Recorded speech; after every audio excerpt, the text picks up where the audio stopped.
Depressão espiritual, suas causas e cura. Capítulo 12. O espírito da escravidão.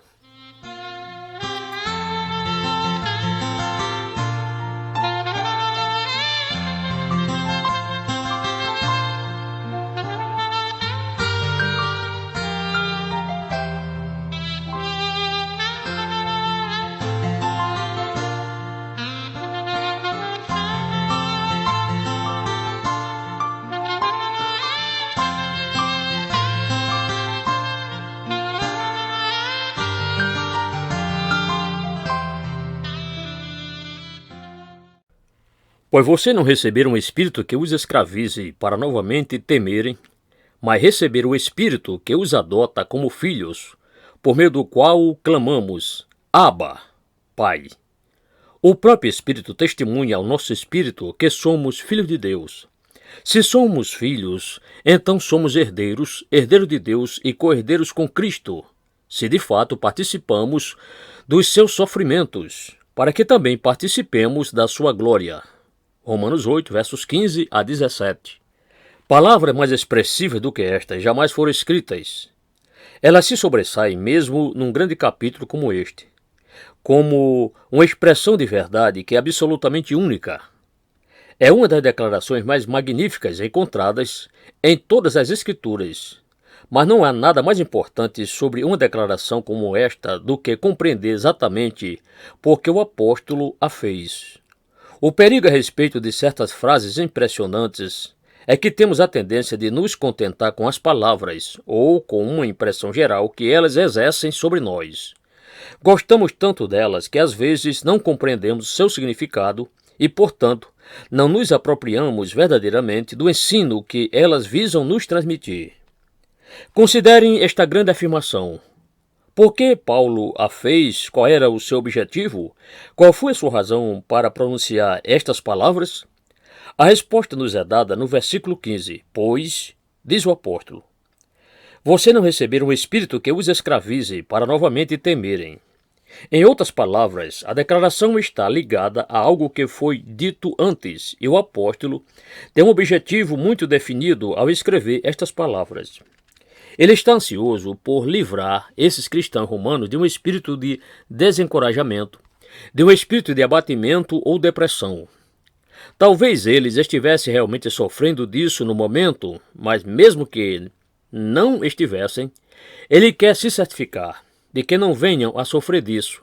E seu alvo é prover um antídoto contra a depressão, contra esse espírito de escravidão, esse espírito de derrota, esse espírito de desencorajamento que, como já vimos, está sempre nos ameaçando em nossa vida cristã. O apóstolo não faz uma declaração tão magnífica sem um contexto. Não é apenas uma verdade maravilhosa emitida subitamente. Ela aparece como tais declarações quase invariavelmente surgem nos escritos do grande apóstolo, no momento em que ele está tratando de um problema bem prático. Estas epístolas que temos no Novo Testamento estão repletas de doutrina e teologia, e, no entanto, seria errado dizer que a coleção de epístolas do Novo Testamento é um compêndio de teologia. Não é. O fato estupendo é este, e é importante mantê-lo em mente. Estas declarações e doutrinas sempre são apresentadas com algum objetivo prático em vista, e com elemento pastoral sempre em proeminência. Estas epístolas são cartas pastorais escritas principalmente porque o apóstolo se preocupava em ajudar as pessoas a alcançar real alegria e vitória na fé cristã, a qual haviam aceito e crido. Portanto, é imprescindível observar exatamente como ele veio a fazer esta declaração. Qual era a causa de desânimo nesta situação? Nada menos do que o problema de viver a vida cristã, o problema, se preferir, de tratar com o pecado. Paulo começou a tratar desse problema no início do capítulo 6 desta grande epístola, e ainda está tratando dele aqui. As pessoas a quem ele está escrevendo tinham sido convertidas e creram no Senhor Jesus Cristo, mas agora estão enfrentando o problema de viver esta nova vida que receberam no mundo que as antagoniza e que se opõe inteiramente a elas. Também tem de vivê-la em face de certas coisas que encontram em sua própria natureza. É uma luta, é uma batalha. Há pecado do lado de fora e há pecado por dentro. E aqui temos pessoas que querem seguir o Senhor Jesus Cristo e viver de forma como ele viveu neste mundo. E muitas vezes é quando enfrentamos essa questão e esse problema que o desânimo e a depressão tendem a surgir. Já consideramos muitos exemplos dos vários meios que o diabo, em sua sutileza, usa para nos desencorajar.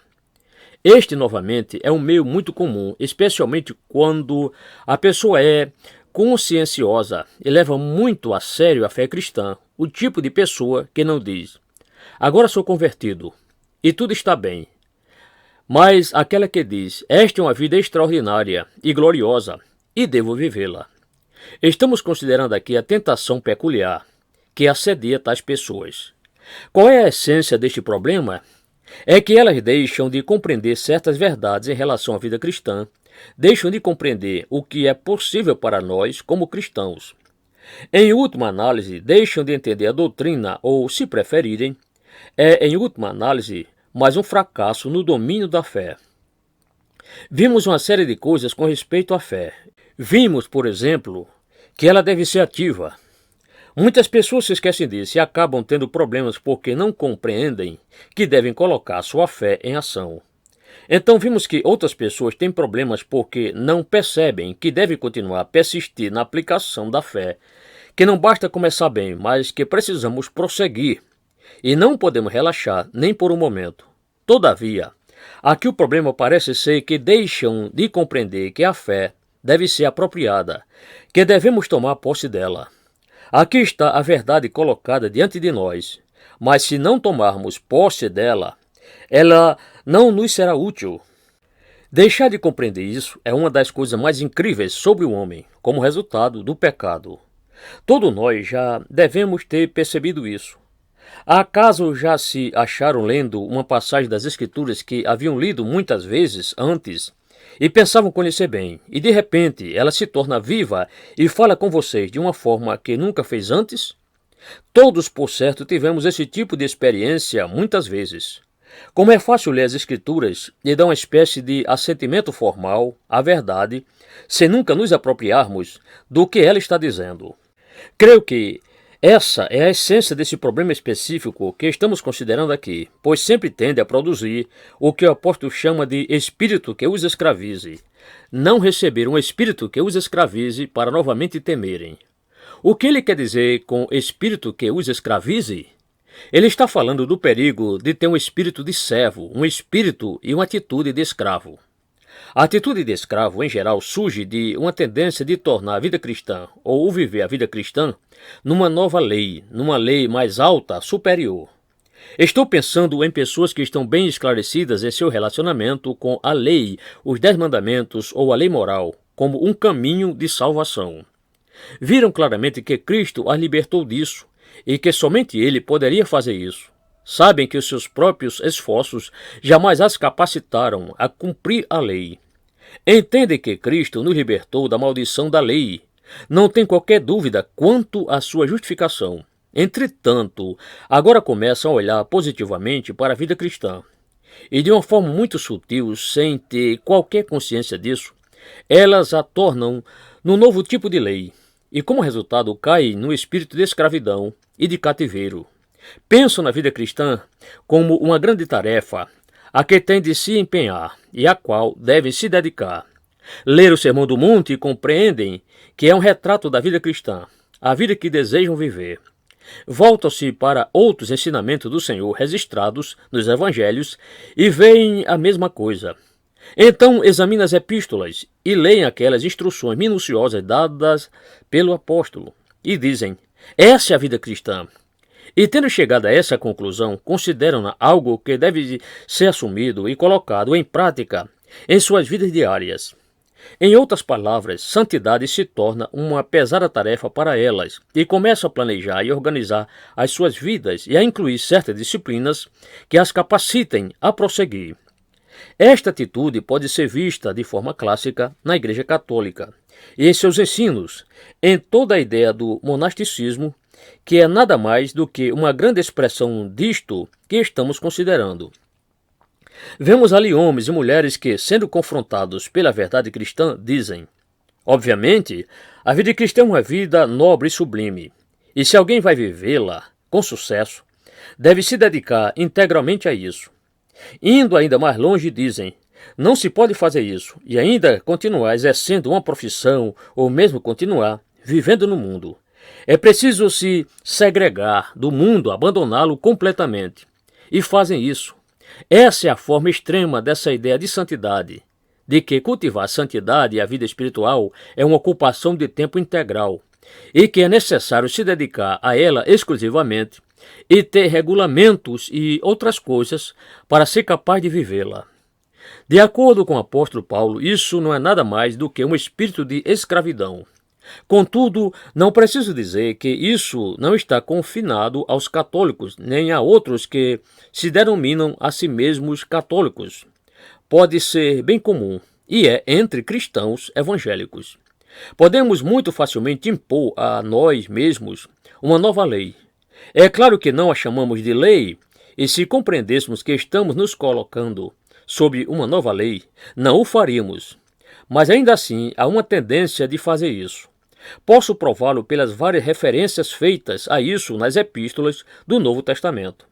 Vejam, por exemplo, o argumento de Paulo ao escrever aos Colossenses, onde ele tem uma passagem específica que trata desta questão. Observem como ele o expressa no fim do capítulo 2. Portanto, não permitam que ninguém os julgue pelo que vocês comem ou bebem, ou com relação a alguma festividade religiosa ou a celebração das luas novas ou dos dias de sábado. Estas coisas são sombras do que haveria de vir. A realidade, porém, encontra-se em Cristo. Não permita que ninguém tenha prazer numa falsa humildade e na adoração de anjos os impeça de alcançar o prêmio. Tal pessoa conta detalhadamente suas visões e sua mente carnal a torna orgulhosa. Trata-se de alguém que não está unido à cabeça, a partir da qual todo o corpo, sustentado e unido por seus ligamentos e juntas, efetua o crescimento dado por Deus. Já que vocês morreram com Cristo para os princípios elementares deste mundo, por que, como se ainda pertencessem a ele, vocês se submetem a regras: não manuseie, não prove, não toque? Todas essas coisas estão destinadas a perecer pelo uso, pois se baseiam em mandamentos e ensinos humanos. Essas regras têm, de fato, aparência de sabedoria, com sua pretensa religiosidade, falsa humildade e severidade com o corpo, mas não têm valor algum para refrear os impulsos da carne. Colossenses capítulo 2, versos 16 a 23. Isso nos dá uma ideia do que estava acontecendo na igreja primitiva. Uma espécie de monasticismo estava surgindo de forma muito insidiosa. Já não é mais encontrado entre nós dessa forma particular, mas a tendência, a tentação ainda está presente. Novamente, escrevendo a Timóteo, Paulo tem de adverti-lo contra a mesma coisa. Observe o que ele diz em 1 Timóteo capítulo 4. O Espírito diz claramente que nos últimos tempos alguns abandonarão a fé e seguirão espíritos enganadores e doutrinas de demônios. Tais ensinamentos vêm de homens hipócritas e mentirosos que têm a consciência cauterizada e proíbem o casamento e o consumo de alimentos que Deus criou para serem recebidos com ação de graças pelos que creem e conhecem a verdade. Versos 1 a 3. Isso certamente é algo que ainda é muito comum. Lembro-me muito bem do caso de uma senhora, uma cristã evangélica, que tinha parado de comer carne. Ela acreditava poder demonstrar claramente que o cristão não devia comer carne porque o animal teve que ser morto. E isso era uma violação do espírito de amor. Essa senhora havia imposto sobre si mesma uma lei. Qual era o seu objetivo? Era, como ela pensava, verdadeiramente viver a vida cristã. Ela levava o cristianismo muito a sério. Era uma cristã evangélica. Não tinha dúvidas quanto à justificação pela fé, mas inconscientemente estava tornando a vida cristã uma nova lei que tinha imposta sobre si mesma. Essa passagem que acabei de citar, sobre espíritos enganadores que proíbem o casamento e proíbem comer carne, devia ser suficiente para mostrar o que o apóstolo queria dizer com um espírito que os escravize para novamente temerem. Vamos tentar interpretar isso em termos de certas coisas que podemos ver no presente, esta tendência de impor novas leis ao povo cristão. Mais adiante, espero voltar a isso e tratar do assunto com mais detalhes, mas aqui está apresentado em princípio. Este espírito que os escraviza sempre vem acompanhado de um espírito de temor. Deus não nos deu o espírito de escravidão. Paulo escreveu aos Gálatas, mas aqui ele o expressa assim: vocês não receberam um espírito que os escravize para novamente temerem. Bem, em que sentido isso produz um espírito de temor? Em primeiro lugar, tende a produzir um temor errado de Deus. Há um temor de Deus que é certo, e se o negligenciamos ou ignoramos, é para nosso próprio risco, porém, há também um temor de Deus que é errado. É um temor covarde, um temor que traz consigo tormento. Creio que as pessoas que estamos considerando tendem a desenvolver esse tipo errado de temor. Olham para Deus como se fosse um capataz, consideram-no alguém que está constantemente vigiando, o que fazem para descobrir falhas e erros nelas e puni-las de acordo. Outras pensam em Deus apenas como um legislador severo e distante. Isso é bem evidente na tendência católica a qual já me referi, mas também é verdade com respeito a toda manifestação deste problema. Deus é alguém distante, nada mais do que um grande legislador. Contudo, não é somente um temor de Deus, é também um temor da grandeza da tarefa. Tendo esboçado a tarefa para si mesmas, agora começam a temê-la. Por essa razão, pensam que só podem viver vida cristã se elas se segregarem do mundo e que ninguém pode estar envolvido numa carreira ou profissão e ainda viver a vida cristã.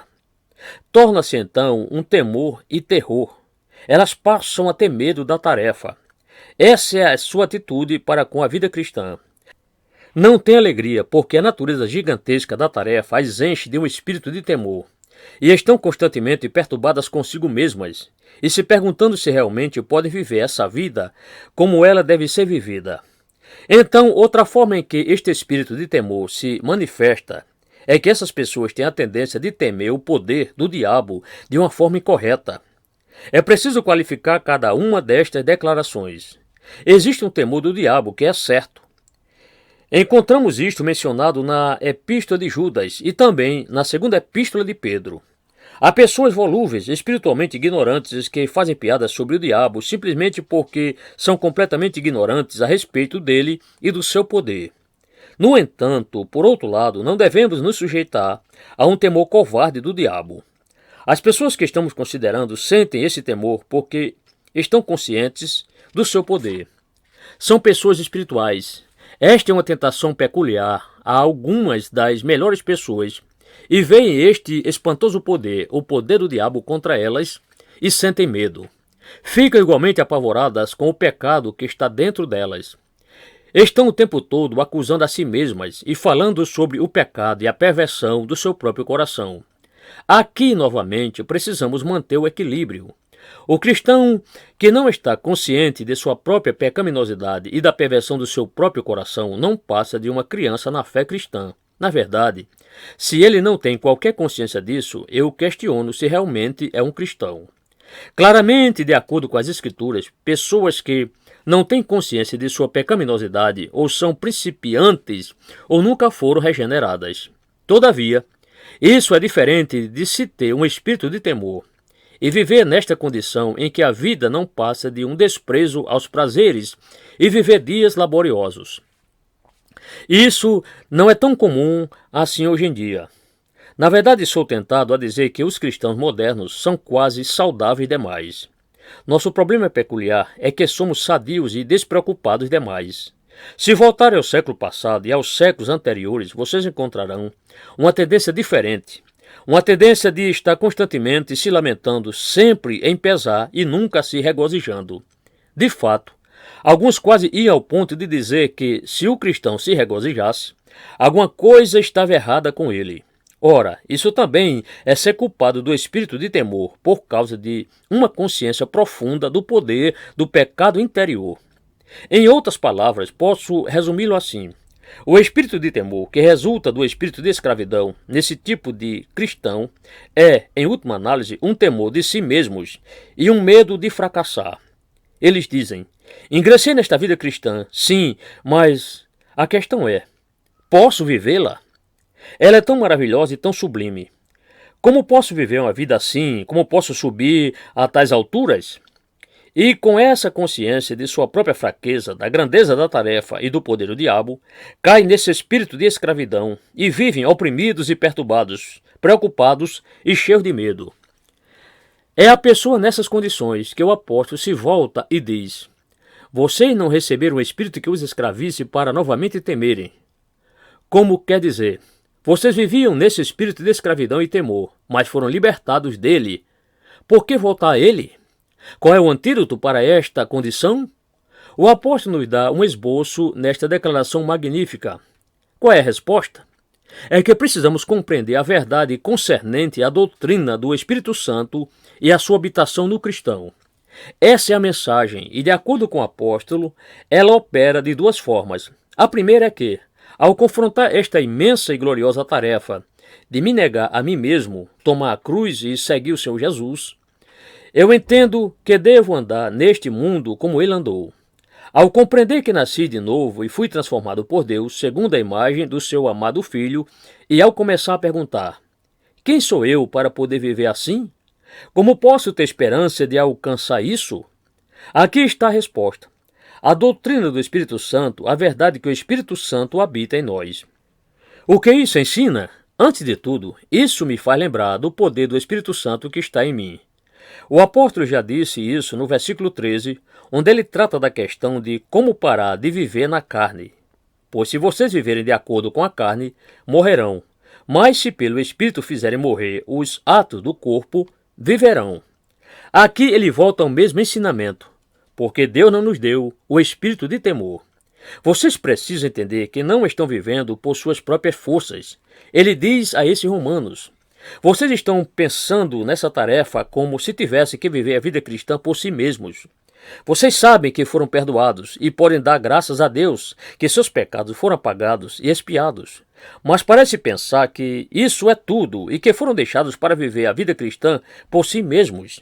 Se pensam assim, diz Paulo, não é de se espantar que estejam vivendo sob um espírito de temor e escravidão, porque desse ponto de vista a coisa é totalmente sem esperança. Significa simplesmente que vocês têm uma nova lei, que é infinitamente mais difícil do que a velha lei. Esse, porém, não é o caso, porque o Espírito Santo habita em vocês. Na realidade, Paulo tratou dessa questão desde o princípio do capítulo 8. Por exemplo, observe o que ele diz no versículo 3. Porque aquilo que a lei for incapaz de fazer por estar enfraquecida pela carne, Deus o fez, enviando seu próprio Filho à semelhança do homem pecador, como oferta pelo pecado. O que ele quer dizer com aquilo que a lei for incapaz de fazer por estar enfraquecida pela carne? Ele quer dizer que a lei não podia salvar ninguém. A lei não podia capacitar ninguém a viver a vida cristã, porque a lei é fraca, por causa da fraqueza da minha carne. Aquilo que a lei for incapaz de fazer por estar enfraquecida pela carne. Não há carne na lei, portanto, não pode falar sobre a fraqueza da carne da lei. O que significa é que a lei foi dada, mas que o homem, em si mesmo, é ordenado a cumpri-la. A fraqueza da carne está no homem, não na lei. A lei não é fraca, é o homem que deve cumpri-la que é fraco. Ouvi um velho pregador expressar isso muito bem. Ele usou a ilustração de um homem cavando uma horta com uma pá, e enquanto estava cavando, o cabo da pá quebrou. Ele salientou o ponto de que não havia nada de errado com a pá em si, era o cabo que era muito fraco. A pá em si era forte, feita de ferro. O problema estava no cabo, que era feito de madeira e, portanto, era fraco. Não seria igualmente verdadeiro que, quando impomos uma nova lei a nós mesmos, nesta vida cristã, a qual precisamos guardar por nossas próprias forças, estamos nos condenando ao fracasso? Entretanto, não devemos fazer isso, porque o Espírito agora habita em nós. Vocês não estão sob o domínio da carne, mas do Espírito. Observem como o assunto é desenvolvido do versículo 5 ao 14. A diferença essencial entre o homem natural e o cristão é que o último tem o Espírito de Cristo habitando nele. Qualquer que seja a experiência que o homem teve, se ele não tem o Espírito de Cristo, ele não é um cristão. Vocês não estão sob o domínio da carne, mas do Espírito, se de fato o Espírito de Deus habita em vocês. E se alguém não tem o Espírito de Cristo, não pertence a Cristo. Aqui ele volta a esse mesmo argumento. Ele diz: você não precisa estar sob esse espírito de escravidão. Por que não? Porque o Espírito Santo está em vocês, e ele os fortalecerá, ele lhes dará poder. Paulo está sempre repetindo essa mensagem. Ouça-no novamente em Filipenses capítulo 2, verso 13. Pois é Deus quem efetua em vocês tanto o querer, quanto o realizar, de acordo com a boa vontade dele. Ponham em ação a salvação de vocês. Como? Com temor e tremor. Somos um pouco sadios demais hoje em dia. Põe em ação a salvação de vocês com temor e tremor. As pessoas não temem no momento da conversão e prosseguem não temendo. Não conhecem o significado da palavra tremor. Ponham em ação a salvação de vocês com temor e tremor, pois é Deus quem efetua em vocês tanto o querer quanto o realizar, de acordo com a boa vontade dele. Isso é o Espírito novamente. Esse é o modo de se livrarem desse espírito de escravidão e desse falso espírito de temor. Devemos nos conscientizar de que o Espírito de Deus está em nós. Devemos olhar para ele, buscar sua ajuda e confiar nele. Isso não quer dizer que devemos ser passivos. Significa que cremos e, enquanto lutamos, ele está nos fortalecendo. De fato, nem sequer teríamos nos dado o trabalho de nos esforçar se ele não nos tivesse induzido a isso. Ele opera em nós, e nós trabalhamos, e quando compreendemos isso, a tarefa não é impossível. Paulo, na passagem paralela em Gálatas capítulo 4, diz: Deus enviou o Espírito de seu Filho ao coração de vocês, o Espírito do seu próprio Filho. Acaso compreendemos que, como cristãos, temos em nós o mesmo Espírito Santo que estava no Filho de Deus quando ele esteve aqui na terra? O Pai dá o Espírito, e é o mesmo Espírito que estava no Filho que é dado a nós. O Espírito que o capacitou é o mesmo que nos capacita. Esse é seu argumento. Passando para o segundo princípio, a presença do Espírito Santo em nós nos lembra do nosso relacionamento com Deus. Essa é uma coisa maravilhosa, pois vocês não receberam um espírito que os escravize para novamente temerem, mas receberam o Espírito que os adota como filhos, por meio do qual clamamos: Abba, Pai. A presença do Espírito Santo dentro de nós nos lembra da nossa filiação. Sim, nossa filiação adulta. Não somos infantes. O próprio termo significa que somos filhos crescidos e alcançamos a idade adulta. Somos filhos no sentido mais amplo e em possessão de todas as nossas faculdades. Uma compreensão clara disso nos livra do espírito de escravidão que leva ao temor. Não dissipa o temor reverente e piedoso, mas dissipa o temor trazido pelo espírito de escravidão. Como faz isso? Bem, somos capacitados a compreender qual o nosso objetivo ao viver a vida cristã. Não é simplesmente alcançar certos padrões, mas agradar a Deus porque Ele é nosso Pai. O Espírito que os adota como filhos, por meio do qual clamamos: Abba, Pai. O escravo não tinha permissão de dizer Abba, e o espírito de escravidão não olha para Deus como Pai. Ele não captou o fato de que Deus é Pai e ainda o considera como um juiz que condena. Todavia, isso é errado. Como cristãos, precisamos aprender a nos apossar pela fé do fato de que Deus é nosso Pai. Cristo nos ensinou a orar: Pai Nosso.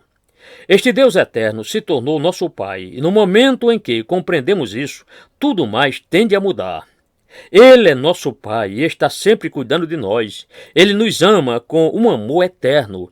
Ele nos amou tanto que enviou seu Filho unigênito a este mundo e à cruz para morrer por nossos pecados. Esse é o nosso relacionamento com Deus, e a partir do momento em que compreendemos isso, tudo se transforma. Daí em diante, meu desejo não é mais guardar a lei, mas agradar meu Pai. A natureza nos ensina algo sobre isso. Amor filial, reverência filial, temor filial são tão diferentes daquele temor servil. Estão baseados no desejo de agradar nosso Pai, e no momento em que captamos isso, perdemos aquele espírito de escravidão. Nossa vida cristã deixa de ser uma questão de regulamentos e regras e passa a ser marcada pelo desejo de expressar nossa gratidão por tudo o que Ele fez por nós. Todavia, isso não esgota o assunto. O próprio Espírito testemunha nosso espírito que somos filhos de Deus. Se somos filhos, então somos herdeiros, herdeiros de Deus e co-herdeiros com Cristo. Observe o argumento, a lógica irrefutável. Se somos filhos de Deus, então estamos relacionados com o Senhor Jesus Cristo. Ele é o primogênito entre muitos irmãos e somos parte da família de Deus como filhos e herdeiros. Vocês já observaram a coisa espantosa que João diz no capítulo 17, versículo 23? Note as palavras do Senhor quando ele ora ao Pai. Eu neles e tu em mim. Que eles sejam levados à plena unidade, para que o mundo saiba que tu me enviaste e os amaste como igualmente me amaste. Nosso Senhor diz aí que Deus, o Pai, nos ama como amou a Ele, o Filho unigênito de Deus. Então começamos a entender isso, que agora somos filhos de Deus. Temos esta nova dignidade, esta nova posição elevada e gloriosa em que nos encontramos. Voltem novamente àquela oração sacerdotal e observem como o Senhor diz que devemos glorificá-lo neste mundo exatamente como ele glorificou seu Pai. Vocês já tinham percebido isso? Isso é vida cristã. Essa é a razão de viver a vida cristã. É compreender que pertenço a Deus e que devo glorificá-lo. É assim que devo encará-la. Que posição maravilhosa! E o Espírito está em mim e me capacita a fazê-lo. Ele transforma minha perspectiva e eu perco o espírito de escravidão que leva ao temor. É assim que eu o entendo. Entendo que o Espírito Santo habita em mim. Esse é o argumento de Paulo em 1 Coríntios 6. Acaso não sabem que o corpo de vocês é santuário do Espírito Santo? Esse é o meio de vencer os pecados da carne. Tenho que fazer esta pergunta constantemente às pessoas que vêm a mim com algum problema ou dificuldade e dizem: tenho orado sobre isso. E eu digo: meu amigo, você sabe que o seu corpo é o templo do Espírito Santo? Essa é a resposta. Digo-o de novo, mesmo com o risco de ser mal interpretado, mas essas pessoas, em certo sentido, deveriam orar menos e pensar mais. Precisam se lembrar de que os seus corpos são os santuários do Espírito Santo que habita neles. A oração sempre é essencial, mas raciocinar também é essencial, porque a oração pode ser apenas um mecanismo de escape e às vezes um grito no escuro por pessoas que estão desesperadas e derrotadas. A oração precisa ser inteligente e é somente aqueles que sabem que os seus corpos são templo do Espírito Santo que a resposta virá e o poder será dado. Então, finalmente, é claro, o Espírito Santo em nós nos lembra do nosso destino. Se somos filhos, então somos herdeiros, herdeiros de Deus e co-herdeiros com Cristo. É assim que devemos contemplar a vida cristã. Paulo usa muito este argumento e, frequentemente, encerra dizendo o que ele expressa tão gloriosamente nos últimos 2 versículos de Romanos 8. O cristão tem certeza absoluta do seu destino. Ele está persuadido, acima e além de qualquer dúvida, que nem morte, nem vida, nem anjos, nem demônios, nem o presente, nem o futuro, nem quaisquer poderes, nem altura, nem profundidade, nem qualquer outra coisa na criação será capaz de nos separar do amor de Deus que está em Cristo Jesus, nosso Senhor. Não é uma questão de manter um padrão, não é uma questão de lutar em vão para fazer algo, é uma questão de se preparar para o lugar para onde você está indo. O meio de se livrar do espírito de escravidão e temor é saber que você é um filho de Deus, está destinado para o céu e para a glória, e que tudo que você vê dentro e fora de si mesmo não pode impedir que esse plano seja cumprido. Então a vida cristã é questão de se preparar para isso. Esta é a vitória que vence o mundo, a nossa fé. 1 João 5,4. Fé em quê? Fé no seu destino final. Ou considere o que João diz em sua primeira epístola no capítulo 3, versículo 2. Amados, agora somos filhos de Deus, e ainda não se manifestou o que havemos de ser. Mas sabemos que, quando ele se manifestar, seremos semelhantes a ele, pois o veremos como ele é. Ao que isso nos leva? Leva-nos ao que lemos no versículo seguinte. Todo aquele que nele tem esta esperança purifica-se a si mesmo, assim como ele é puro. Não há nada tão capaz de promover santidade como a compreensão de que somos herdeiros de Deus e co-herdeiros com Cristo, que nosso destino é certo e seguro, que nada pode impedir isso. Compreendendo isso, nós nos purificamos assim como ele é puro e sentimos que não há tempo a perder.